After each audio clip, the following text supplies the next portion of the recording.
On a désormais l'équivalent d'une cuillère en plastique dans le cerveau. Voilà, bonne nouvelle pour les zombies, comme ça le jour où ils nous attaquent pour manger notre cerveau, il y a déjà la cuillère fournie avec, comme dans les petits pots de glace. Et chaque semaine, il y a une nouvelle étude inquiétante sur le plastique. J'ai lu, l'eau en bouteille contiendrait 100 fois plus de microplastiques que ce qu'on croyait. Bon, ça va, 100 fois plus. On s'est trompé de 2 décimales, ça peut arriver. Peut-être que si on avait moins de plastique dans le cerveau, on ferait moins d'erreurs de calcul. Heureusement, je suis tombé sur un article rassurant. Il n'y a pas de preuve que les particules de plastique sont dangereuses pour la santé, selon Coca-Cola. Ah ouf, alors ça rassure. C'est ces 20 dernières années qu'ont été produits 2/3 de tout le plastique de l'histoire. C'est les mêmes stats que pour les Matteo et les Noah. Et depuis 3 ans, l'ONU chapeaute des négociations pour réduire la pollution plastique.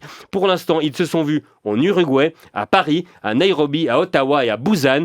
Et ils se sont mis d'accord pour se revoir à Genève en août. Youpi! Et ce qui est bien, c'est qu'à Genève, au mois d'août, pour aller négocier avec les cheikhs saoudiens et émiratis, il suffit d'aller les voir à l'hôtel des Bergues ou au Mandara Oriental. Faut juste trouver les arguments. La protection des océans, c'est là où vous mettez vos yachts, ça devrait vous parler. Parce que si on fait rien, dans 2-3 générations, les parents ils diront à leurs enfants à la plage: ah, tu prends pas de palme et tu bats? Non, mais je vais en trouver qui flottent dans l'eau, t'inquiète. Ah, mais reste tout à ton fond. Pas besoin, je suis à 50% plastique, je flotte, voilà.